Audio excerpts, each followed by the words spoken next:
മഴവില്ലിലൂയലാടി വരവായി ഒരു ചിങ്ങക്കാറ്റിൻ തേരിൽ വരവായി തൃക്കളം ചൂടുന്ന പൂവിൻ ഇതളിൽ ഒരു പുത്തനം പൊന്നോണ രാത്രി. ഇന്നിപ്പോൾ ഞാനിവിടെ ഉണ്ടാക്കാൻ പോകുന്നത് കുറുക്ക് കാളനാണ്. അതിന് വേണ്ടിയിട്ട് ഞാനിവിടെ 1 കപ്പ് ചേന ഇതുപോലെ അരിഞ്ഞു വെച്ചിട്ടുണ്ട്.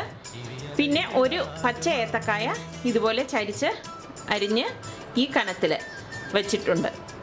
പിന്നെ ഇതിലേക്ക് വേണ്ടത് 2 പച്ചമുളക്, കുറച്ച് കറിവേപ്പില, 1/4 ടീസ്പൂൺ വറുത്തു പൊടിച്ച ഉലുവാപ്പൊടി, 1/4 ടീസ്പൂൺ കുരുമുളക് പൊടി, 1/2 ടീസ്പൂൺ മഞ്ഞൾപ്പൊടി, 1/2 ടീസ്പൂൺ നെയ്യ്, 1/2 കപ്പ് നല്ല കട്ടിയുള്ള കുറച്ച് പുളിയുള്ള തൈര്. അരയ്ക്കാൻ വേണ്ടിയിട്ട് ഇവിടെ ഞാൻ 1/2 കപ്പ് തേങ്ങ എടുത്തിട്ടുണ്ട്, 1/2 ടീസ്പൂൺ ചെറിയ ജീരകം, 2 പച്ചമുളക്.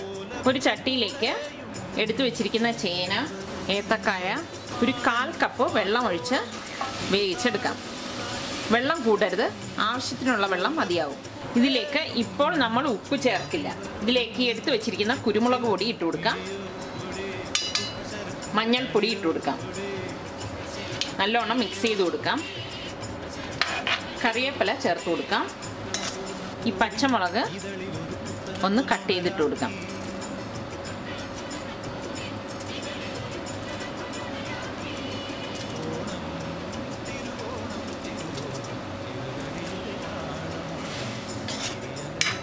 നല്ലോണം ഇളക്കി പാത്രം മൂടി വെച്ച് ഇതൊന്ന് വേവിച്ചെടുക്കാം. പകുതി വേഗാവുമ്പോൾ അടപ്പ് മാറ്റി ഇതിലേക്ക് നെയ്യ് ഇട്ട് കൊടുക്കാം. ആവശ്യത്തിനുള്ള ഉപ്പിട്ട് കൊടുക്കാം.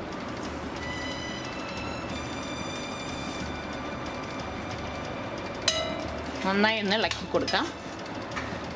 ഇനി ഇതിലേക്ക് ഈ എടുത്തു വച്ചിരിക്കുന്ന തൈര് ചേർത്ത് കൊടുക്കാം. നന്നായി ഇളക്കി കൊടുക്കാം. ഇനി ഇത് പാത്രം മൂടി വെച്ച് ഈ തൈരിൽ കിടന്ന് ഒന്ന് വെന്ത് കുറുകണം. ഇതിവിടെ വെന്തിട്ടുണ്ടോ എന്ന് നോക്കാം. ഇതിപ്പോൾ തൈരെല്ലാം വറ്റി ഇതിവിടെ വെന്ത് വന്നിട്ടുണ്ട്. ഇനി ഇതിലേക്ക് ഈ എടുത്തു വെച്ചിരിക്കുന്ന തേങ്ങ അരച്ചത് ചേർത്ത് കൊടുക്കാം. ഇത് നന്നായി യോജിപ്പിച്ചു കൊടുക്കാം. വറുത്ത് പൊടിച്ച ഉലുവാപ്പൊടി ഇതിന് മീതെ ഇട്ട് കൊടുക്കാം. നന്നായി യോജിപ്പിച്ചു കൊടുക്കാം.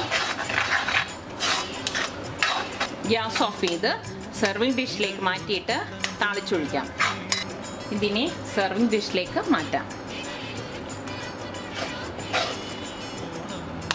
താളിക്കാൻ വേണ്ടി പാനിലേക്ക് കുറച്ച് എണ്ണ ഒഴിച്ചു കൊടുക്കാം. ഇതിലേക്ക് 1/4 ടീസ്പൂൺ കടുക് ഇട്ട് കൊടുക്കാം,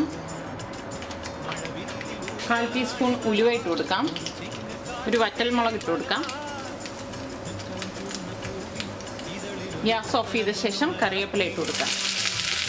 കുറുക്ക് കാളൻ റെഡിയായി. അതിന് പുറത്ത് ഈ താളിച്ചത് ഒഴിച്ചു കൊടുക്കാം.